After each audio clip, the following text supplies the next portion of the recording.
Hey everyone, and welcome back to the channel.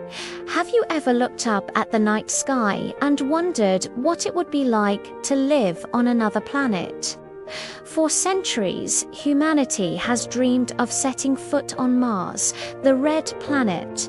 It's a dream that has inspired countless science fiction stories, movies, and, of course, real-life space missions.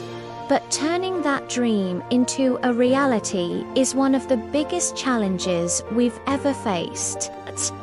How do you build a home for humans on a world with a thin atmosphere, extreme temperatures, and no breathable air? Well, it turns out the next generation of space pioneers might already be working on the answers, and you might be surprised to hear they're not in a high-tech NASA lab, but in a middle school classroom.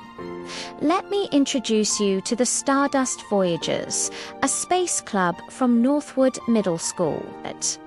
This group of bright, curious students decided to take on a challenge for their annual science fair that was, quite literally, out of this world.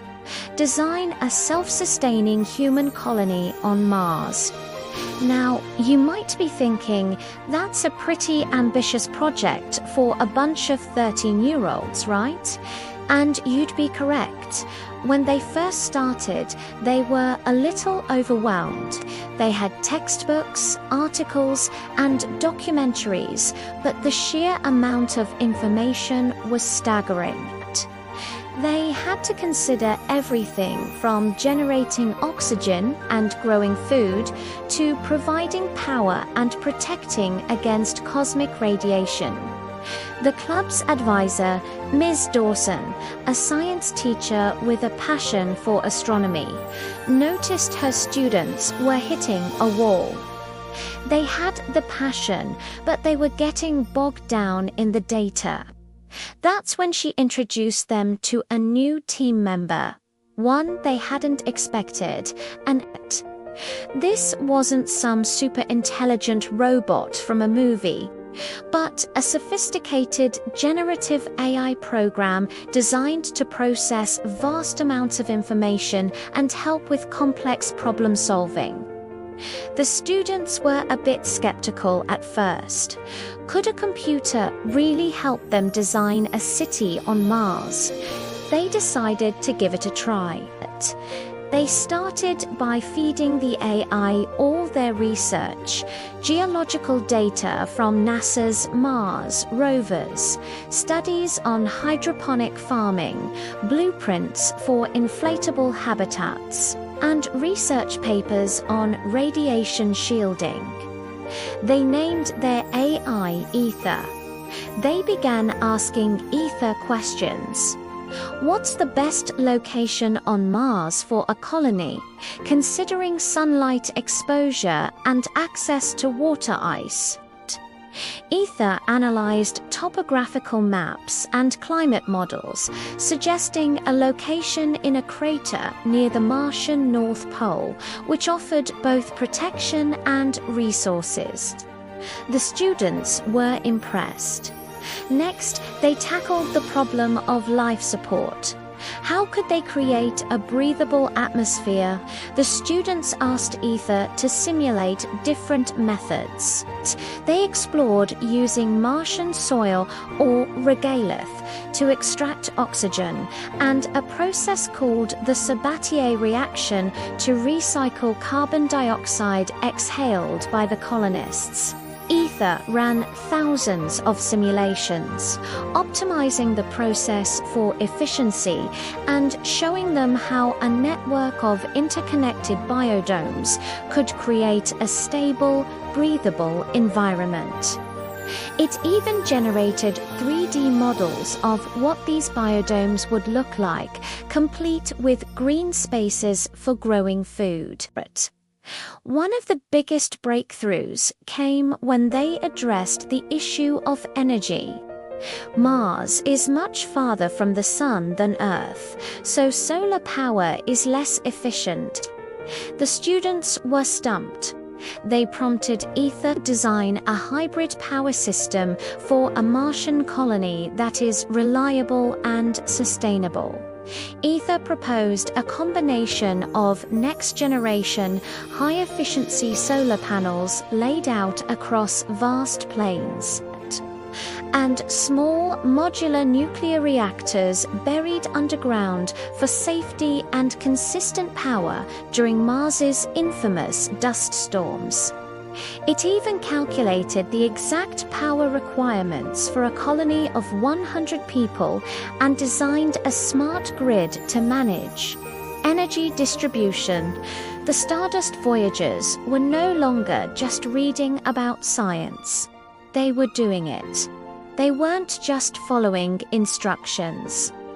They were collaborating with a powerful tool that amplified their own creativity and intelligence. The AI wasn't giving them all the answers. Instead, it was like having the world's most knowledgeable research assistant. It would present data-run simulations and offer possibilities, but it was up to the students too. Liam, who was obsessed with geology, to Maya, who loved botany, and to Chloe, the coding whiz, to ask the right questions and make the final decisions. They were the architects. Ether was their ultimate blueprinting tool. Their final project was incredible.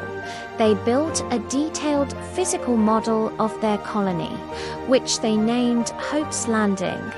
It featured interconnected inflatable domes, underground living quarters, vast greenhouses, and a sophisticated power grid.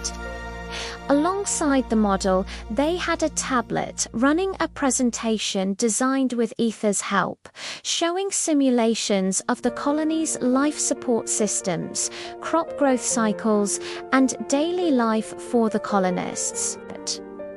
They could show you how a dust storm would affect the solar panels and how the nuclear backup would kick in seamlessly. When they presented Hope's Landing at the science fair, the judges were blown away. They weren't just looking at a model. They were looking at a thoughtfully designed, scientifically plausible vision for humanity's future in space. The students didn't just talk about problems, they presented innovative AI-assisted solutions. They explained how Ether helped them analyze radiation shielding materials, concluding that a combination of Martian regoliths and a special polymer would be most effective. They showed how their water recycling system, optimized by the AI, could reclaim over 98% of all water used in the colony. The Stardust Voyagers won first place, of course, but they gained something far more valuable than a blue ribbon. They learned that the most complex problems we face, whether it's colonizing another planet or tackling challenges here on Earth, might not be solved by human intelligence alone. The future is about collaboration, not just between people, but between people and the powerful tools we create. Their story is a powerful reminder that AI is not here to replace human ingenuity, but to augment it, to unlock new possibilities, and to help us reach for the stars, both literally and figuratively. The story of the Stardust Voyagers and their AI-powered Mars colony is just a feel-good story about a science fair project. It's a glimpse into the future of education, problem-solving, and exploration. It shows that with the right tools and a healthy dose of human curiosity, even the most ambitious dreams can be brought a little closer to reality. It makes you wonder, what other impossible challenges will this next generation solve with their human-AI partnerships? The future is bright, and it looks like it's being designed right now in classrooms all over the world. Thanks for watching today, everyone. I hope this story inspired you as much as it inspired me. What do you think is the biggest challenge to colonizing Mars? Let me know in the comments below, and if you enjoyed this video, don't forget to hit that like button and subscribe for more stories about science, technology, and the amazing future we're building together. Until next time, keep looking up.